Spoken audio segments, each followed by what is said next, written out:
regular with us here, you know how focused we are at making sure South Florida's diverse perspectives have voice here, and that includes the youngest among us who want to see their takes reflected in the news and issues of the week. So today we turn to Asha Cope-Edwards and Ashley Acero Rodriguez for that conversation. Both high school seniors, right? Yes. Engaged in planning a protest tomorrow. Asha, let's start with you. What are you protesting tomorrow and why? Well, tomorrow we're going to be protesting the book ban started by Ron DeSantis. Okay, let me just stop you right there because we roll factually here. There is no book ban. Did you know that? Yes. Okay, so we'll start there. So you're going to protest a book removal process? Yes. Okay. We think it's really important that everyone who lives here is able to be represented in the media because what we consume is who we become. And so we want to see everyone reflected in what we're reading in schools. And a lot of kids don't read outside of school. So if they don't have opportunities to get books from school, they're not going to get them from anywhere else. Understood. We've actually heard that really significant argument, you know, among people of all ages. So you're planning this protest tomorrow to sort of get that out there. Yeah. How did you come to feel so strongly enough to plan a public protest? So being that we have grown up in South Florida, we've seen all the minority groups here, you know, we feel really connected to this environment, and being that we grew up in the public education system, it's very important for us for people to be able to access education the correct way, you know. We don't want just one narrative in the media allowing people to change their ideologies or not have freedom of thinking, you know, it's very important for us. Do you you ever watch our program? Yes, I You do. Do you watch our program? Yes. Oh. So, you know, a lot of people get their news from different places. Do you, Asha, do you think there is one narrative in the media? I don't think there is one full narrative, but I think there is actively kind of something going on where people are actively trying to push one thing. Who and what? I think there's an overwhelmingly westernized narrative that's being pushed right now, super American centric. My job to drill down into, okay, being pushed by whom?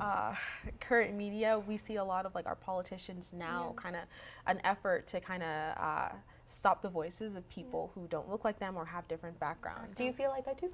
Yes, he's definitely, well, him as Ron DeSantis and other political figures that can be very radical to certain degrees. They're trying to censor voices that are usually marginalized, and being that I'm sorry, no, I don't interrupt. Yeah, and just like being that America was built upon the work of minority groups, and you know, the whole point of America is to be a democratic country. We shouldn't be able to censor certain groups and certain voices. Okay, so being the very fair program that we are, and we do not look through any partisan lens, I'm going to have to, because we have no one who thinks other than you do here, I'm going to take that position and sort of throw out to you, can you imagine that there are people that your age who feel like this isn't censorship whatsoever? And what I think you've heard a lot of people on this program who are into the makings of this law saying that this is something that a parent has the right to go do now. Look at these books, challenge the books. The books go through a process. There are some books challenged that are still on the shelves. Do you know of books that were taken off? You're both from Broward, right? Yes. Broward County Schools gave me a list of which books were removed. Have you seen what those are? I've seen some of them, but recently. How many? There was a multiple, but the majority of the books that have been banned were in Duval County. So Broward County hasn't seen the effects yet, but I'm scared that we're going to see it soon.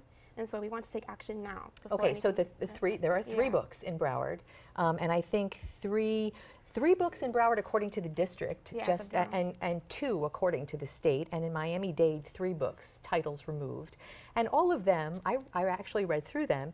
I'm a parent, and I see why a parent might object to this in school. I see why another parent might not object to it, but there is that process.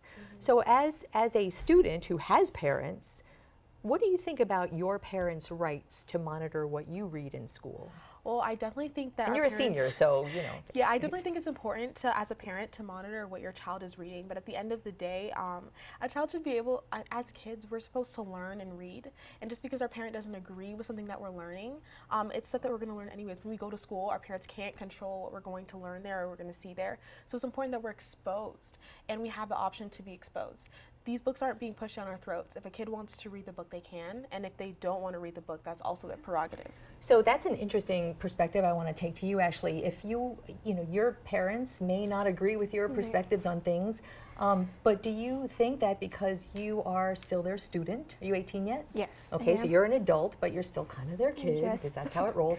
So do you think they have an option now? They have more of an option that they did with new laws, parental rights laws. Do you support the fact that a parent, maybe not of an 18-year-old, but of a 5-year-old or a 9-year-old, has more of the right to go to school, see what their child's doing, what their child's learning, and object to it if they want?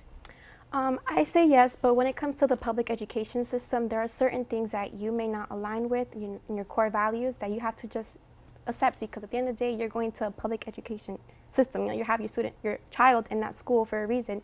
If you have certain political views or certain religious views that don't align with the education system that you're currently in, then you should look at private schools that focus and align more with your values. The education system is supposed to be open to everybody, you know? What do you think about that? I fully agree with that. I mean, right now, I think there's been one book banned at Nova that was addressing basically our bodies and like sexual acts and things like, and our anatomy and things like that have been banned. And it's like, you don't have to agree that your child should be reading it, but it should be open to any child who wants to learn about their body. One quick question before we run out of time. Do you know anybody in your group that feels totally opposite than you do? Not really, no. How about you? No. Okay, I want to just put a call out there to any young people who want to come in here and debate this from the other side. Hit me up and we're going to stay tuned. We'll give you some addresses that you can use to do that. So right now, Ashley Acero Rodriguez, so good to have you. Asha Cope Edwards, you rock. I love that you were here, and I love that you were sharing with our viewers your take on things. See you soon. Thank you. Thank Okay. you.